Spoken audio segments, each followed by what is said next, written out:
Bem alto. Tem que ficar bem alto, tá? De aumentar aí. Graças a Deus. Boa noite, irmãos queridos. Vamos ficar em pé, agradecer ao Senhor. Senhor nosso Deus, nosso Pai, toda a glória, toda a honra, todo louvor seja o seu nome.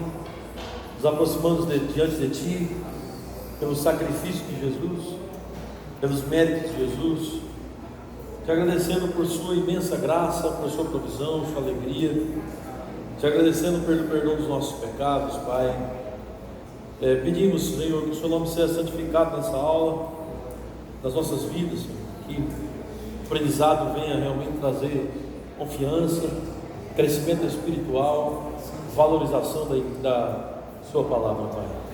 Graças te rendemos em nome de Jesus.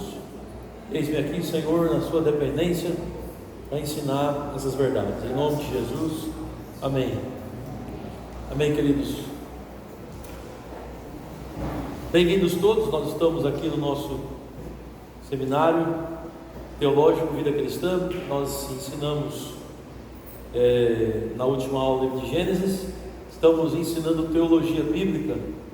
Nesse curso, nosso propósito é mostrar a revelação especial de Deus ao seu povo.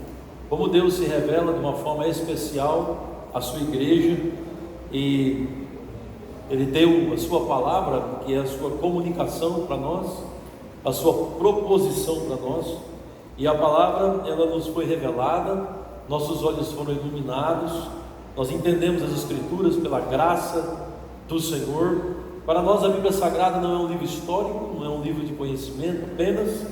Para nós a Bíblia Sagrada é a voz de Deus, é a palavra de Deus, que fala aos nossos corações. E Deus nos deu sua palavra, e é por sua palavra que nós vamos estar entendendo esse grande plano da redenção, esse grande plano que fala da história de Deus, da sua revelação especial ao seu povo. Então tudo gira em torno das Escrituras. Nós temos 66 livros, 39 no Velho Testamento, 27 no Novo. Na instrução judaica eles contam 22 livros, só que o conteúdo do Velho Testamento judaico e o conteúdo do Velho Testamento protestante é o mesmo, mas eles contam alguns livros juntos. Também, irmãos, nós vemos em toda a Bíblia, nesses 66 livros, várias histórias. E essas histórias, elas têm como propósito mostrar a grande história, que é a revelação de Deus. Nosso objetivo aqui, em estudar os 66 livros da Bíblia, é descobrir a grande história em cada livro da Bíblia, em cada história pequena da Bíblia, pequena que eu digo, diante da grande história, né? Então, nosso objetivo é entender o que essas histórias estão falando da grande história. Por isso que a gente não vai ficar preso nas histórias em si. Nós vamos apontar para Jesus Cristo. Esse é o nosso grande objetivo, apontar para a história da redenção, apontar para o Cristo revelado na Bíblia Sagrada. Então nós começamos falando, irmãos, o livro de Gênesis. A gente viu o livro de Gênesis dividido em duas grandes partes. A primeira parte do livro de Gênesis é até o capítulo 11, finalzinho do capítulo 11, onde nós vemos a formação da humanidade. Nós vemos Deus criando todas as coisas. Ali você vê o básico de casamento, de vida sexual, de proliferação da raça humana, do pecado em ser introduzido e entrando e estragando tudo, a divisão das línguas. Nós vemos ali a destruição da terra por água, do mundo por água, promessa de Deus que isso não iria acontecer mais. Nós vemos ali, irmãos, um pano de fundo para a chegada da formação de um povo. Deus, em Gênesis 12, estabelece então uma aliança, chamada aliança da graça, com uma pessoa e com a sua descendência. No caso, depois, mais para frente, nós vamos entender, através do apóstolo Paulo, que é ao descendente no singular, apesar que a palavra descendente, ela aponta para a coletividade também, mas Paulo interpreta descendente no singular, mostrando que o descendente da pessoa de Abraão é em quem todas as promessas iriam ser cumpridas. Ele é aquele que acolhe todas as promessas feitas a Abraão da aliança da graça. Então foi feito de fato uma aliança da graça com uma pessoa e com sua família. Abraão, nós vimos, ele gera Isaque, filho da promessa, gera Jacó. Nós vemos o Abraão gerando Ismael, filho da carne, e Isaque, o filho da promessa. Ali você vai ver a formação de dois povos, os árabes e os judeus. Ismael são os árabes e Isaque são os judeus. Essa formação, a Bíblia diz lá em Gênesis que o Ismael seria também abençoado por Deus, só que ele teria uma característica muito violenta. O Senhor chama Israel de um jumento selvagem, e dá coice em todo mundo. Se você for ver hoje, a vida dos árabes é dar coice em todo mundo. Infelizmente, eles dão coice em Isaac o tempo todo, eles dão coice na humanidade o tempo todo, porque é a sua formação. Eles são muito violentos. Você olhar para a jihad dos muçulmanos, que a maior parte dos árabes são muçulmanos, Islã, ali não é aquela coisa, vamos defender nossa fé, não. É vamos ser violentos realmente com quem não crê como nós cremos. Vamos matar quem não crê como nós cremos, e vamos estabelecer nossa fé no mundo. Esse é um jumento mesmo selvagem, que Deus prometeu que Ismael seria, e ele estaria sempre perto, sempre próximo. A palavra mostra isso. Ismael estaria sempre próximo de Isaac, dando trabalho para Isaac. Esse é o filho da carne, representa, irmãos, essa violência toda por parte do Islã. E Isaac é o filho da promessa, e depois Isaac gera Jacó e Esaú. Esaú é o filho que foi rejeitado. Deus não aceita Esaú, Deus aceita e escolhe Jacó.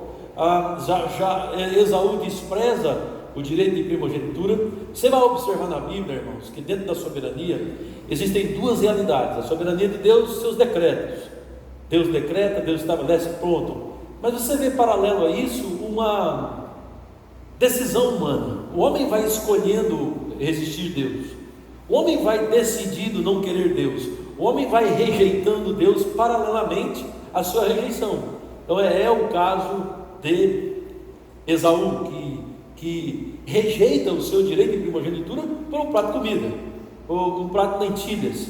Então você vê essas duas realidades ali na família de Isaac. Então nós temos Isaac, temos Jacó. Jacó forma então 12 filhos, 12 filhos homens. Tinha uma mulher também, mas ele tem 12 filhos homens. Esses 12 filhos homens é onde a nação de Israel começa a ser pré-configurada. Deus começa então a pré-configurar a nação de Israel.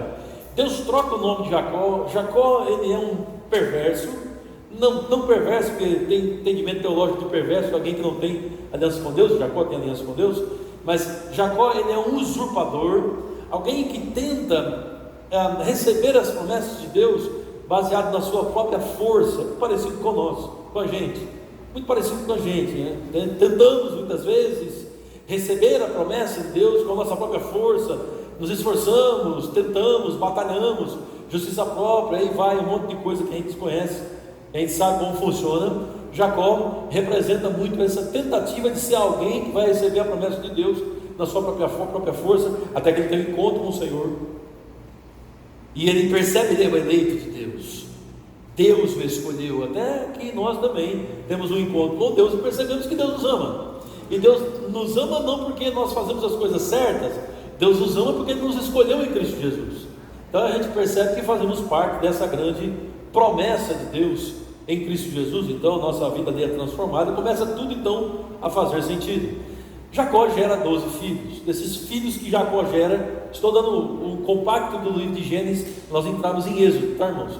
Para você entender a história maior. Depois que Jacó gera esses 12 filhos, ele tem um carinho muito especial por 2 dos seus filhos. Um deles é o José. José recebe uma túnica de seu pai, uma túnica especial, e então os seus filhos têm ciúmes de José. José, para piorar a situação, tem sonhos e conta os sonhos para os seus irmãos, sua família, e aí fica tudo muito ruim, porque o ciúme então é institucionalizado. Todo mundo sabe que ele é o queridinho do papai, e todo mundo fica com raiva dele, porque ele é o queridinho do papai, e ele não tem culpa disso. Ele ainda vai e reafirma essa verdade contando sonhos. E o desenvolvimento da história, irmãos, é a venda de José ao Egito, aos ismaelitas que estão indo para o Egito. José é vendido.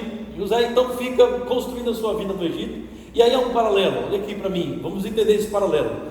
José está no Egito, preso durante 7 anos, sendo treinado pelo Senhor para uma grande conquista. E Jacó está com os seus filhos, achando que José está morto, porque para Jacó, José estava morto, porque os seus irmãos fizeram um arrumadinho, mataram um animal, melaram a túnica de José de sangue. Então Jacó achava que José tinha morrido. Os irmãos contaram essa história para o seu pai. Aqui tem um paralelo. José está no Egito crescendo, e Jacó está com os seus filhos lá em Canaã e vivendo a sua vida. E isso, anos vão se passar. Lembra, Deus fez a promessa a Jacó? A história se encerra, o livro de Gênesis vai se encerrar da seguinte forma, irmãos. O José, ele é escolhido por Deus para ser o governador do Egito. Faraó tem um sonho, José interpreta o sonho. O padeiro e o copeiro, o padeiro ele foi assassinado, e o copeiro foi restituído à sua posição diante de Faraó. O copeiro se esquece de José, e esse esquecimento dura 2 anos.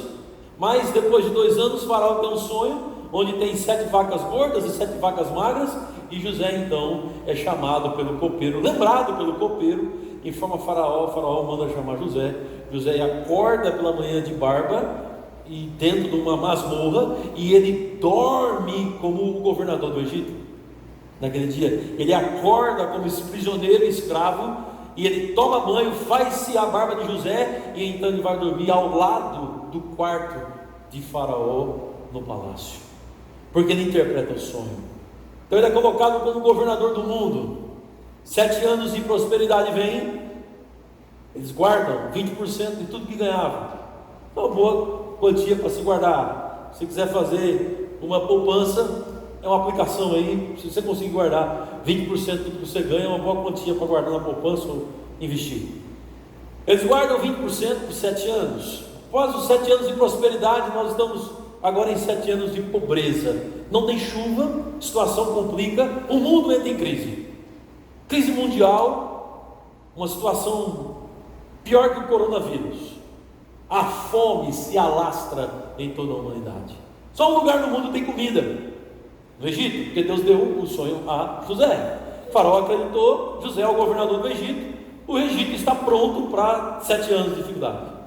O Egito está em pé, o Egito está preparado. O Egito pode alimentar não só ele mesmo, mas como pode alimentar o mundo por 7 anos. E a história tem o seguinte desfecho. Não tem um paralelo? José está aqui no Egito crescendo, e Jacó não está com seus filhos. A fome é mundial, então a fome pega Jacó, pega o eleito de Deus lá em Canaã. E quando a fome pega, eles sabem pelos viajantes que o único lugar do mundo que tem comida é no Egito. Eles pegam suas riquezas e levam para o Egito.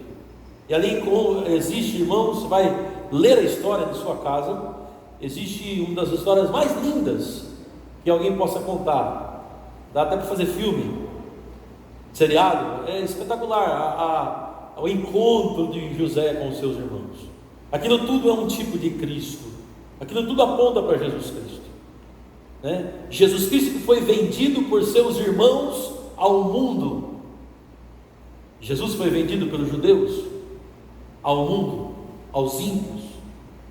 Jesus Cristo que é morto na mão dos gentios, mas que ressuscita como governador. acima de tudo e de todos. Aleluia. Seus irmãos que encontram Jesus pela segunda vez, na sua segunda vinda. Ali, os irmãos de José se encontram com José, só que agora eles não têm um escravo, só que agora eles não têm um com debilidades. Agora eles têm um rei, agora eles têm um governador, agora eles têm um que manda em tudo e em todos. No caso é José. Segunda vinda de Jesus vai ser assim para os judeus. Jesus voltará, irmãos, mas ele não vai voltar como o José que foi vendido ao Egito. Ele voltará como o José, governador do Egito, rei dos reis, senhor dos senhores. E seus irmãos vão se encontrar com ele, e todos os seus irmãos irão se prostrar na sua presença. Todos os judeus que o rejeitaram um dia e que mandaram matá-lo, vão se prostrar diante da majestade do nosso Rei maravilhoso Jesus Cristo. Essa é uma sombra de Cristo. Então a história se desenrola assim. Gênesis vai terminar assim. Então nós podemos ver o final de Gênesis, para nós virarmos a página e irmos para Êxodo. Olha só, Gênesis 50, Jacó morre, tem o enterro de Jacó. Jacó quer ser enterrado com Abraão e Isaac lá na sua terra, e existe realmente um cortejo que leva Jacó até lá, o cortejo administrado completamente por José, seu filho, respaldado por Faraó, concordado por Faraó. Em Gênesis 50 há um medo dos irmãos de José após a morte de Jacó. Eles têm um medo muito grande, porque eles acham que José vai vingar-se deles, mas eles não entendem ainda o perdão, o amor do irmão, e que aquilo tudo aconteceu para a preservação de vidas. Olha só, versículo 15, Gênesis 50, 15. Vendo os irmãos de José que seu pai já era morto, disseram: é o caso de José nos perseguir e nos retribuir certamente o mal todo que lhe fizemos. Portanto, mandaram dizer a José: teu pai ordenou antes de sua morte, dizendo: assim direis a José: perdoa, pois, a transgressão de teus irmãos e o seu pecado, porque te fizeram mal. Agora, pois, te rogamos que perdoes a transgressão dos servos do Deus do teu pai. José chorou enquanto lhe falava. Por que chorou? Porque tinha sido perdoado, tinha sido tudo resolvido. Eles não entenderam, irmãos. Muitas vezes é muito reflexo de nossa vida aqui. É importante eu ensinar e aplicando as coisas, tá, irmãos? A mensagem da grande história da redenção, ela tem aplicações, tá? Então, é muito a história da nossa vida. A gente esquece que Deus já nos perdoou em Cristo Jesus. Nós já somos absolvidos em Cristo Jesus. Agora nenhuma condenação há para os que estão em Cristo Jesus. E a gente fica na mesma ladainha como os irmãos de José: perdoa, Senhor. Será que você pode nos perdoar agora? Você já é um perdoado em Cristo Jesus? José se entristece com isso, porque a coisa já está feita. Depois vieram também seus irmãos, prostraram-se diante dele, e disseram: eis-nos aqui como os teus servos. Respondeu José: não temais, caso estou eu em lugar de Deus? Vós, na verdade, intentastes o mal contra mim, porém Deus o tornou em bem, para fazer como vês agora, que se conserve muita gente em vida. Esse é Jesus. O judeu fez mal a Jesus, mas Deus transformou em bênção, para que se preservasse quem? Os descendentes de Abraão. Todas as famílias da terra seriam abençoadas como crente Abraão. Alguém pode dizer amém aí? Amém. Entenderam isso, irmãos? As famílias da terra, o evangelho foi pregado em Abraão. Então, a morte de Jesus pelos judeus, mandado pelos judeus, na verdade é a preservação de vida. Os judeus fizeram aquilo, é verdade, mas havia um plano de Deus. Deus estava por trás de tudo. Deus enviou o seu filho, Deus entregou o seu filho para morrer na cruz do Calvário pelos nossos pecados. Irmãos, estão aqui? Amém. Versículo 20. Então vocês intentaram mal, mas Deus preservou para que tivesse as vidas preservadas, né? Deus transformou a maldição, o mal que fizeram contra mim em bem. Então não tenham medo, pois eu vos sustentarei, vocês, vossos filhos. E assim os consolou e lhes falou ao coração. O que acontece, irmãos? Gênesis termina com a morte de José. O povo de Israel está na melhor terra de José, próximo ao Nilo, muita riqueza, muita prosperidade, muita abundância. O lugar onde José colocou o seu povo, Israel, que é Jacó, desce de Canaã com 70 pessoas, certo, irmãos? 71 com José.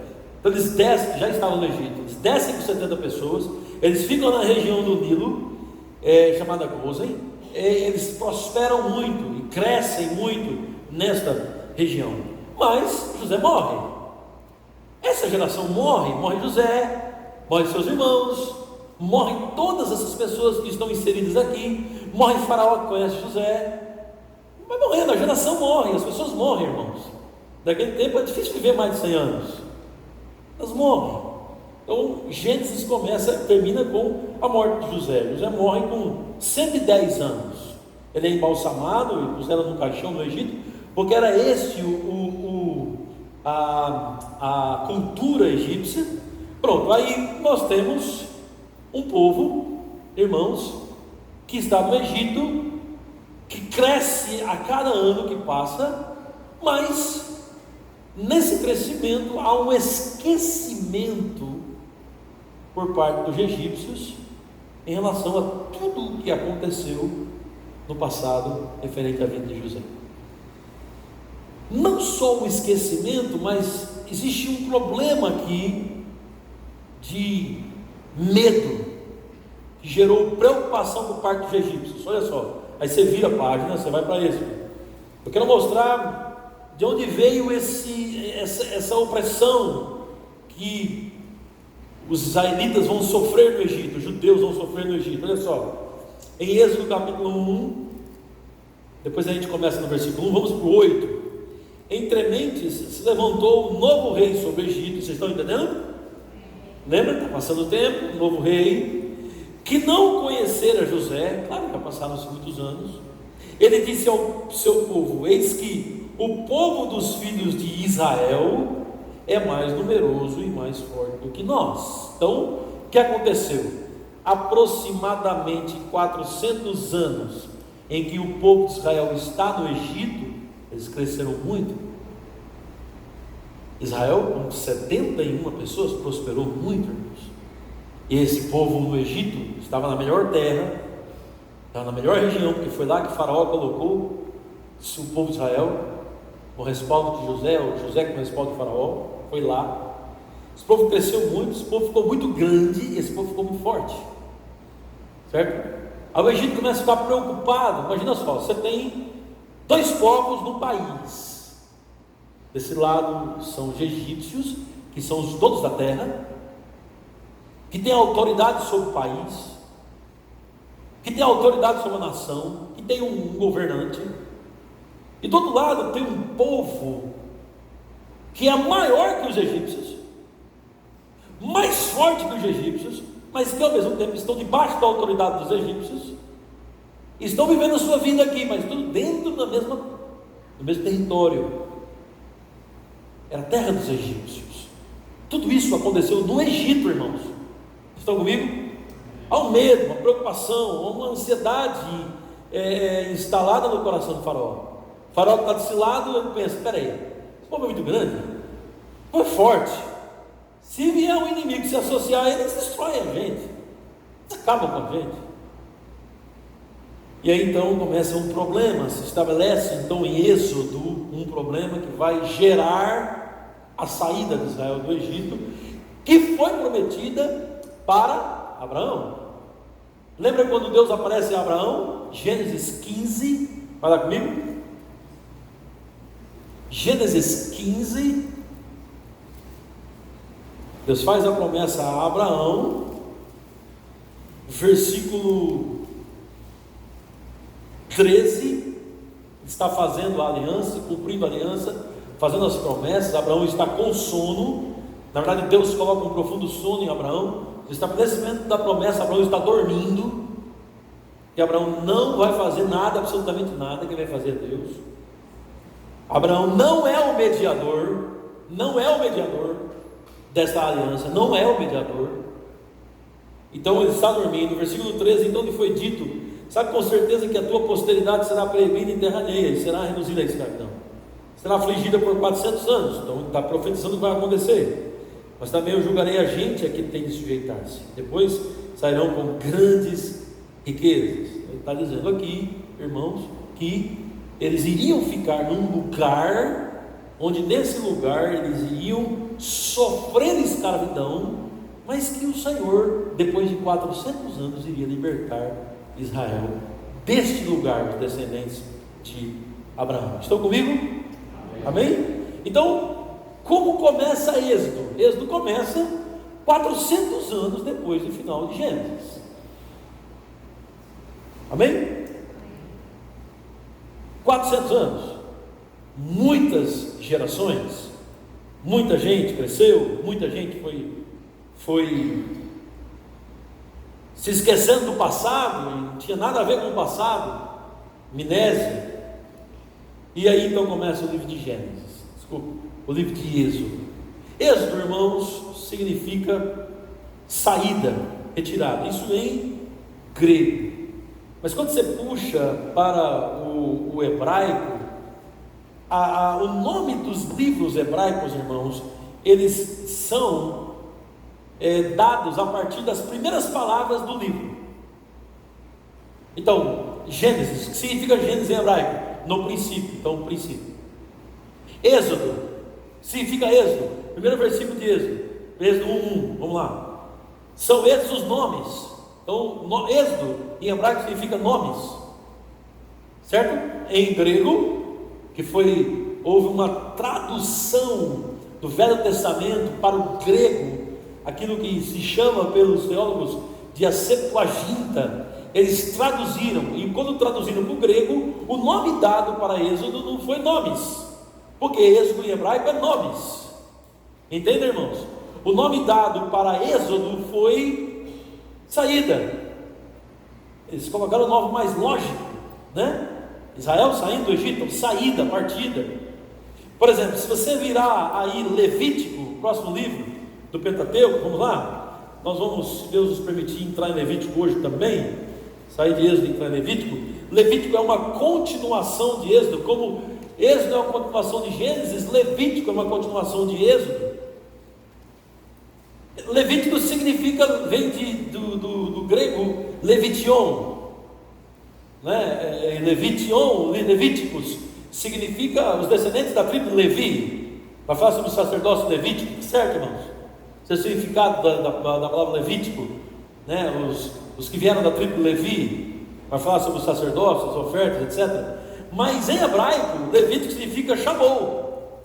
Olha o primeiro versículo de Levítico, Levítico 1, versículo 1. Chamou o Senhor a Moisés da tenda da congregação. Você vai ver, Levítico é o livro do chamado. Deus chama Moisés para a conversa na tenda da congregação. Como termina Êxodo? Na tenda da congregação. Vira a folha, vai para Êxodo 40, finaliza na tenda da congregação. O Senhor aparece, uma nuvem cobre a tenda da congregação, que é o tabernáculo, irmãos, que está levantado já frente ao tabernáculo. O Senhor começa então a manifestar-se ali, uma nuvem cobre, versículo 37. Se a nuvem, porém, não se levantava, não caminhavam, até o dia em que se levantava a nuvem, né? 38, de dia a nuvem do Senhor repousava sobre o tabernáculo, e de noite havia fogo nela, à vista de toda a casa de Israel, em todas as suas jornadas. Então, Moisés está na frente do tabernáculo lá de fora, certo? Aí você vira folha, chama o Senhor a Moisés da tenda. Deus está dentro da tenda, do tabernáculo, presença de Deus. Aí Deus chama Moisés lá dentro. Moisés, Levítico significa chamou em hebraico, certo? Deus chama, e aí Deus vai agora, através de vários capítulos, educar Israel, ensinar Israel através do livro de Levítico. Então Êxodo significa o quê? Nomes. São esses os nomes. Para nós, o português mais claro é a saída de Israel do Egito, porque grande parte do livro de Êxodo vai girar em torno disso, mas não só isso, tá? Então, Êxodo capítulo 1, versículo 1, vamos ver só essa parte inicial, para vocês entenderem, ficarem mais mergulhados no assunto. São esses os nomes dos filhos de Israel que entraram com Jacó no Egito. Ele vai contar a descida de Israel para o Egito. Então são 70 pessoas, não é isso? Cada um entrou com a sua família: Rubem, Simeão, Levi, Judá, Issacar, Zebulon, Benjamim, Dan, Naftali, Gad e Asser. São os 11 tribos de Israel, 11, porque a 12ª estava no Egito, que é José. Então por isso que são 11 aqui. Vocês estão comigo, irmãos? Está claro? Tá? Vamos seguir? Todas as pessoas, pois, que desceram de Jacó foram 70. José, porém, estava no Egito. Faleceu José e todos seus irmãos e toda aquela geração. Lembra que nós falamos no início? Mas os filhos de Israel foram fecundos e aumentaram muito e se multiplicaram e grandemente se fortaleceram, de maneira que a terra se encheu deles. Entenda, irmãos, uma nação estava sendo formada. Deus prometeu a Abraão, Isaac e Jacó. Foi bem formado. Abraão passou para Isaac, filho da promessa. Isaac passa para Jacó, Jacó passa para os 12 filhos. Aí quando eles veem José como governador do Egito, aí que eles empolgam. Vamos fazer filho, vamos multiplicar, nós somos a pedra da vez.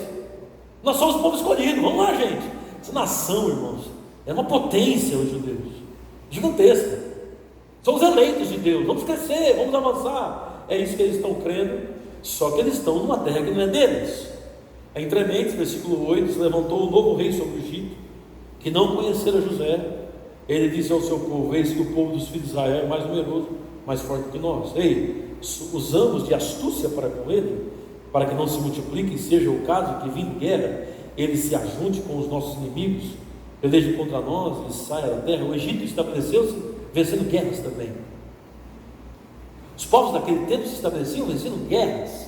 Eles tomavam posse de cidades e estados, eles tomavam posse de nações, e o Egito sabia que guerra poderia vir contra eles. Eles ficam preocupados. Então os egípcios puseram sobre eles feitores de obras para os afligirem com suas cargas. Os israelitas edificaram a Faraó cidades celeiros, Pitom e Ramsés. Mas quanto mais os afligiam, tanto mais se multiplicavam e tanto mais se espalhavam, de maneira que se inquietavam por causa dos filhos de Israel. Isso aqui é um tipo da igreja.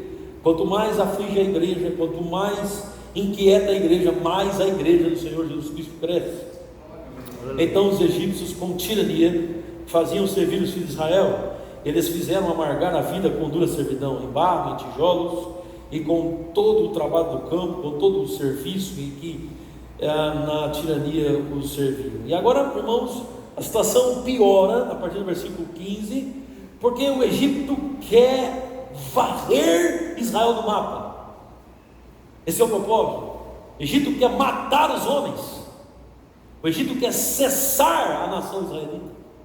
Há uma raiva, um ódio muito grande por parte dos egípcios contra os judeus, que eles não estão satisfeitos de impor em Israel uma loucura de trabalho escravo, mas agora eles querem matar os homens.